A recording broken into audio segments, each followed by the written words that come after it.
nonprofit bike share program. We started in Salt Lake about 11 years ago. We've expanded up to Ogden now, and we're looking at some other communities in the valley here to provide some services to. Our core is downtown Salt Lake City, but we've started to expand beyond that. So we're looking at opportunities to spread the bike share program around a little bit. This is a new station here at the Sorensen Center. This went in last fall, and we did another station up on North Temple and the Jordan River, and it's sort of our first time along the river for our bike stations. We've had people use our bikes on the river before, but this is kind of a new opportunity for us. And so we're looking at more locations along the river that actually would make sense for users, in particular on the west side, and people who just want to enjoy the system, trail system along the river, because as you all probably know, it's a great place to bike and it's flat. Which works really well for our old classic bikes because they weigh a ton and they're only 3 speeds. So if you start to feel an incline, you know it immediately if you're on one of those green bikes. But if you're on one of our new electric bikes, those are the white ones, they're actually a lot of fun. And so it provides some more opportunity for people around the community in particular, where it might get a little hilly or you might have a little more distance. So our system is a sort of a classic station-based system. You go to a station, you check out a bike, you can ride it for up to 60 minutes under whatever pass you have, and then you check it in at any other station. And you can do that multiple times a day. We have day passes, week passes, monthly passes, annual passes. A lot of our riders are commuters, and their company, for example, will provide them an annual pass, and so they'll ride a train or bus downtown or to wherever their stop is, and they'll take a green bike the rest of the way to get to work. So we are a pretty classic first and last mile transportation solution when it comes to connecting up with bus and train systems, and that's partly the concentration you see downtown. We definitely started as a commuter base, but we're starting to move out now more into neighborhoods. And we think there's a lot of opportunity for people to leave the car at home and ride to work. And that's one of the reasons we went to 60 minutes for a ride. So you can actually now get from Sugar House to downtown in the time frame, and you don't end up with an overcharge because you kept your bike out too long. And we're also, just so you know, I was going to say don't repeat this, but we tell everybody, if you ever go over, if you just call us, we always reverse any overtime charges, especially if you have a membership.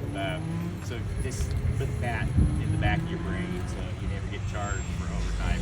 It's $5 an hour after your 60 minutes, but we refund that. One of the things that's great about this is one of our newer docks that went in this year, is they're very flexible and they're very mobile and portable. So we can set these up in a lot more places than we could the old docks. The old system needed power. You see a few of them with solar, but we're kind of phasing those out. These can go almost anywhere. They just bolt down, they're independent, standalone. And if you download our app, which I encourage you to do today, any of these QR codes, either on the bikes or on the side, will take you to the app. Download it and just sign up. You don't have to do anything more than that today. But if you check out the app a little bit, it's super, super convenient to check out a bike. Once you fill in the application, you can just walk up to a station. It'll tell you where you are. It'll tell you if there are electric bikes, that location. You stand at the docks, you see the dock numbers, you hit the button, and it'll release a bike for you and check it out for you. It's really super easy to go. You'll see some of the stations downtown have kiosks where you can put in a credit card stuff. We're moving away from that, so everything in the next couple of years is going to end up being all app-based. So that's just the way things are going, and it is super convenient for everybody. Stan, is that still tied into the B-cycle? So the app works here, but it also works in a lot of other metropolitan areas. The app will work in a lot of other areas. One of the things we used to be able to do is we had a reciprocal agreement with other B-cycle systems. They eliminated that a couple of years ago. So you still have to sign up. at the location the new location you're in, but the app works. So it'll show you other systems as well. So. And we're looking at more opportunities. We'll probably put in 5 to 6 new stations this year. We think by the end of 2025, early 2026, will probably be 100% electric bikes. The electric bikes are super popular. People ride those about 10 to 12 times more than they do our classics, and they're new riders. They don't take our old rides. It's not replacement rides, it's actually new rides. And our numbers are going up for the first time really since COVID. They're starting to explode this year. We're excited. We're excited and nervous because it's going to take a lot of work to keep up, but it's a good thing. It's a good problem to have. So that's kind of the system. Any questions? Quick question about connectivity. One of the things we're going to be featuring on our tour today is the new connection between the Jordan River Trail and Parties Trail. And I know there's at least one bike station near the Central Point track station. Right. There's one right there. There's others on Parties Trail too. There's a new one we just installed on Wilmington Avenue, right at the entrance of Hidden Hollow there. So that was a new one that went in last year. So it's right on the trail entrance there. We're looking at a couple other locations. We're coordinating with Salt Lake City and their reconstruction of Highland. We'll probably put a couple more there, maybe at Sugarmont. And then we're also talking about places along the S line, like 50s, 90s, those kinds of locations. So they'll be all along the trail in there. It works really well in that location for two things. There's so much residential developing along there that having the availability of biking to Sugar House and movies and entertainment and shopping, rather than having to drive and try to park, I think it's going to be a pretty heavily used corridor for us. So we're also looking at some locations in South Salt Lake as part of their redevelopment in that same kind of area around Central Point. Well, there's so much new infrastructure around bicycles in the Salt Lake Valley, and so this is really, really valuable infrastructure. Yep.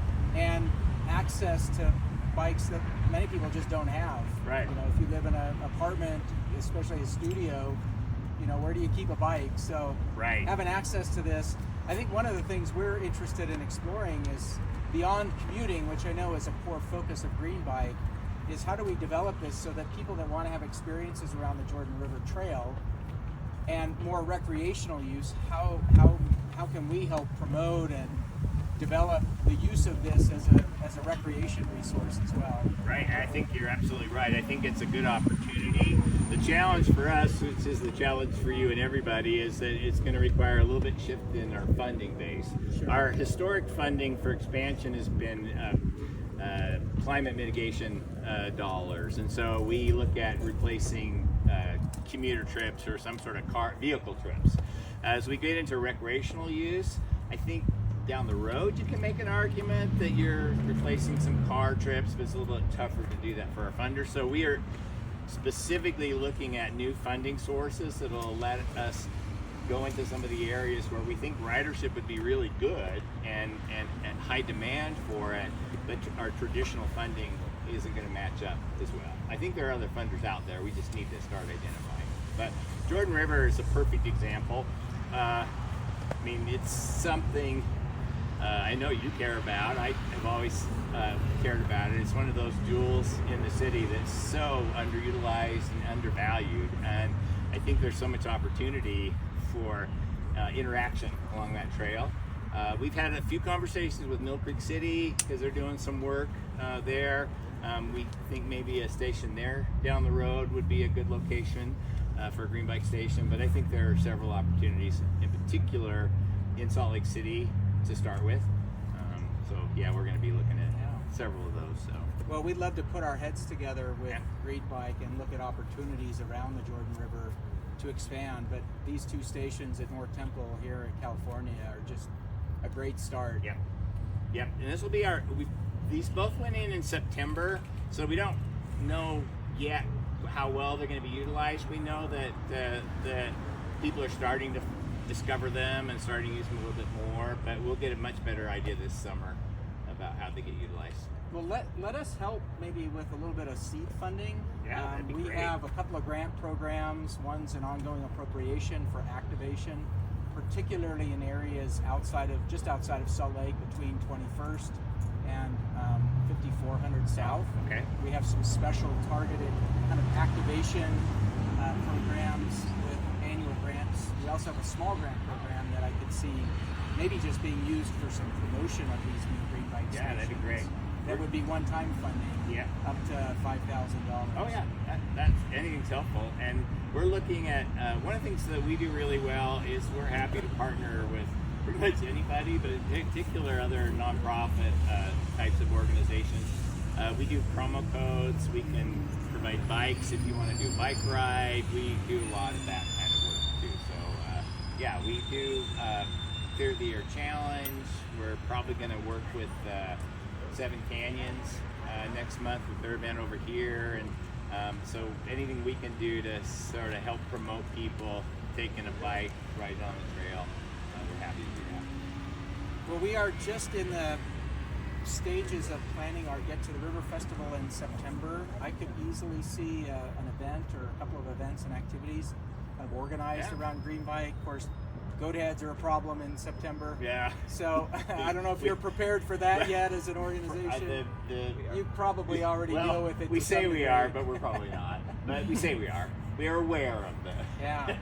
But I'd love to see, maybe an event or an activity during September that kind of highlights green bikes and the river. Yeah. And the river. Great. Yeah. This connection. It could be great fun. Yeah.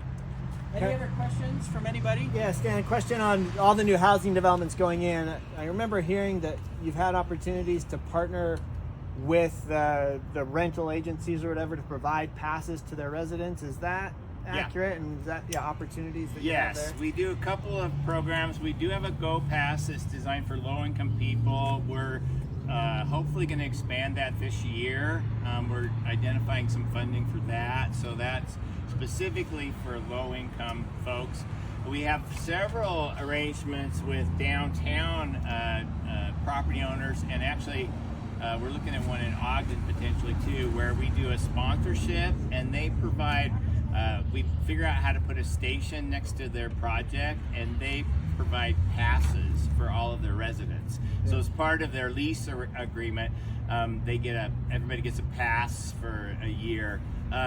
In Salt Lake City, if you partner with us, it gives you points towards parking requirement reductions, as well as UTA and some other amenities that the developer can do. So it's a little bit of a financial incentive for them to reach out and look at that. And we've got 3 projects right now that we're talking to people about putting they would put in a station in. They'd actually pay to install the station, and then we would support the operations, and they would do free passes for the residents. That's cool. Thank you.